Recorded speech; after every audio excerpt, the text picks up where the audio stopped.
Hi everyone, welcome to Majors IAS academy. మనకి APPSC వివిధ నోటిఫికేషన్లు అనేటువంటి విడుదల చేస్తుంది. ఎండోమెంట్ ఆఫీసర్స్ది 7 పోస్టులు విడుదల చేసింది. అయితే అభ్యర్థులకి నేను ఒక కీలకమైనటువంటి సమాచారం సందేశం ఇవ్వాలనుకుంటున్నాను, అది చెప్తాను. అలాగే మనకి అసిస్టెంట్ ఎగ్జిక్యూటివ్ ఇంజనీర్సు, అలాగే వేరియస్ పోస్టులు అనేటువంటి లిమిటెడ్ నెంబర్స్ ఇవ్వడం జరిగిందండి. అలాగే ఇప్పుడు ఈరోజు వచ్చినటువంటి సమాచారం ప్రకారం వే2 న్యూస్లో కూడా మనకి ఇది సమాచారం ఇవ్వడం జరిగింది. ఆంధ్రప్రదేశ్లో వివిధ శాఖల్లో 47 పోస్టుల భర్తీకి టోటల్గా మనకి 47 అనేటువంటి డీసెంట్ ఫిగర్గా కనిపిస్తుంది. కానీ ఇండివిజువల్గా చూసుకుంటే కనుక తక్కువ పోస్టులు ఉన్నాయి. దీనికి సంబంధించినటువంటి వివరం నేను తర్వాత ఇస్తాను మళ్ళీ.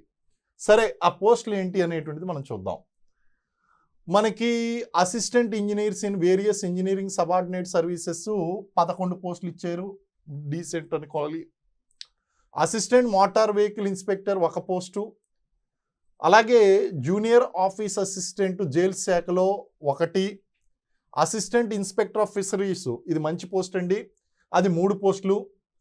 అలాగే డిఫరెంట్లీ ఏబుల్డ్ అండ్ ట్రాన్స్జెండర్ డిపార్ట్మెంట్లో మనకి warden grade 1 1 post, royalty inspector 1 post, inspector of factories అనేటువంటిది ఇది మంచి పోస్టు కానీ 1 పోస్ట్ ఉంది. అలాగే మున్సిపల్ అకౌంట్స్ సబార్డినేట్ సర్వీస్లో జూనియర్ అకౌంట్స్ ఆఫీసర్ మంచి పోస్ట్ అండి, కేటగిరీ 2 కానీ 1 పోస్ట్ ఉంది. Senior accountant category grade 3 category 3 4, junior accountant 6, జిల్లా సైనిక్ వెల్ఫేర్ ఆఫీసర్లు 7 decent post, welfare organizer in AP Sainik welfare subordinate సర్వీస్లో 10 పోస్టులు ఉన్నాయండి. అయితే పోస్టులు ఇండివిజువల్గా సంఖ్య తక్కువ ఉన్నా సరే ఒక విషయాన్ని మీరు పాజిటివ్గా అర్థం చేసుకోవాలి. బ్యాడ్ ఏంటి అంటే ఎంతో ఆశగా ఎదురు చూస్తున్నట్టు నిరుద్యోగులకి కొంచెం తక్కువ సంఖ్యలో రావడం, కానీ ఇది ఫైనల్ కాదు. ఇది ఒక పాజిటివ్ సైన్గా మీరు తీసుకోవాలి.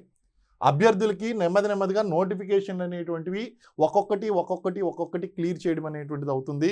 భవిష్యత్తులో మనం గ్రూప్ 1 గ్రూప్ 2 లాంటి పెద్ద నోటిఫికేషన్స్ కూడా మనం ఎక్స్పెక్ట్ చేయొచ్చు. అలాగే ఏపీ సిడిపిఓ ఈఓ లాంటి నోటిఫికేషన్స్ కూడా మనం ఎక్స్పెక్ట్ చేయొచ్చండి.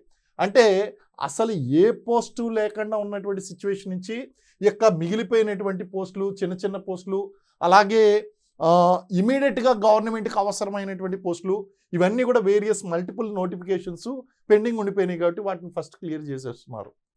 తర్వాత మనకి ఏపీలో ఎండోమెంట్ ఆఫీసర్స్తో సహా మనకి AP CDPO and women child welfare డిపార్ట్మెంట్లో ఎక్స్టెన్షన్ ఆఫీసర్ గ్రేడ్ 1 సూపర్వైజర్ పోస్టులు 243 పోస్టులు కూడా ఉన్నాయి. ఇవి కూడా ఫర్దర్గా నెమ్మదిగా నెక్స్ట్ క్యాలెండర్ ఇయర్లో వచ్చేటువంటి సూచనలు ఉన్నాయి. ఈ లోపల డిసెంబర్ లోపల వేరియస్ పోస్టులు అనేటువంటి వచ్చేటువంటి సూచనలు కనిపిస్తున్నాయండి. కాబట్టి వీటినన్నింటినీ కూడా మనం దృష్టిలో పెట్టుకుని వీటికి అప్లై చేయవలసినటువంటి డేట్స్ కనుక మనం చూసుకున్నట్లయితే ఈ మొదటి 3 కేటగిరీలకి 25 సెప్టెంబర్లో అది అప్లికేషన్ ఓపెన్ అనేటువంటిది అవుతుంది. 15th అక్టోబర్ అనేటువంటిది క్లోజ్ అవుతుందండి.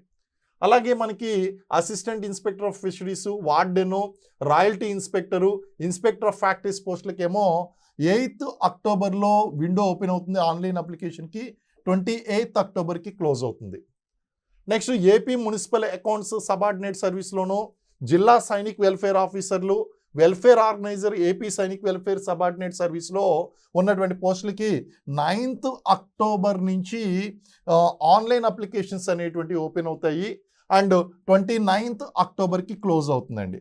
కాబట్టి ఎవరైతే ఈ ఓవరాల్గా మనం చూసుకుంటే 47 పోస్టులు ఓవరాల్గా, కానీ ఇవి స్పెషలైజ్డ్ కేటగిరీ పోస్టులు అండి. అంటే గ్రూప్ 1 గ్రూప్ 2 గ్రూప్ 3లో కాకుండా వీటికి స్పెషలైజ్డ్ క్వాలిఫికేషన్స్ ఉండాలి. సపోజ్ అసిస్టెంట్ ఇంజనీర్స్ బీటెక్ చదివి ఉండాలి. అలాగే మనకి ఈ అసిస్టెంట్ మోటార్ వెహికల్ ఇన్స్పెక్టర్స్ ఎవరైతే ఉన్నారో వీటికి మళ్ళీ పాలిటెక్నిక్లో మెకానికల్ ఇంజనీరింగ్ చదివినటువంటి వాళ్ళు అర్హులై ఉంటారు. దానితో పాటు అసిస్టెంట్ ఇన్స్పెక్టర్ ఆఫ్ ఫిషరీస్ అంటే బ్యాచులర్ ఆఫ్ ఫిషరీ సైన్స్ చదివి ఉండాలి. అలాగే మనకి వార్డెన్ అన్నప్పుడు వెల్ఫేర్ డిఫరెంట్లీ ఏబుల్డ్ అన్నప్పుడు బహుశా బీఈడీతో పాటు ఇచ్చేటువంటి అవకాశం ఉంది, బీఈడీ స్పెషల్ క్వాలిఫికేషన్ అడిగేటువంటి అవకాశం ఉంది. డీటెయిల్ నోటిఫికేషన్లో చూడవలసి ఉంటుందండి. అలాగే royalty inspector of AP mines అనేటువంటి చూస్తే జియాలజీ చదివినటువంటి వాళ్ళు, బీఎస్సీ జియాలజీ చదివినటువంటి వాళ్ళు దీనికి అర్హులవుతారు. అలాగే ఇన్స్పెక్టర్ ఆఫ్ ఫ్యాక్టరీస్, దీనికి కూడా ఇంజనీరింగ్ సబ్జెక్ట్ అనేటువంటిది అడగడం జరుగుతుంది. నెక్స్ట్ దీనికి అకౌంట్స్ క్వాలిఫికేషన్ ఉండాలండి. అలాగే జిల్లా సైనిక్ గనక చూసినట్లయితే ఎక్స్ సర్వీస్ మెన్లు, ఎక్స్ సర్వీస్ ఆఫీసర్స్ ఎవరైతే ఉన్నారో వాళ్ళు అర్హులవుతారు. కాబట్టి ఇక్కడ దీనికేమో ఎక్స్ సర్వీస్ మెను, దీనికేమో ఎక్స్ సర్వీస్ ఆఫీసర్సు, జెడ్ఎస్డబ్ల్యూకి అవసరం అవుతారు. ఇవన్నీ కూడా స్పెషలైజ్డ్ కేటగిరీ పోస్టులు అండి. కాబట్టి వీటి యొక్క సంఖ్య అనేటువంటి తక్కువగా ఉంటుంది. అభ్యర్థులు ఏమాత్రం కూడా నిరాశపడవద్దు. ప్రభుత్వం ఒక్కొక్కటిగా నోటిఫికేషన్లు అనేటువంటి రిలీజ్ చేస్తుంది.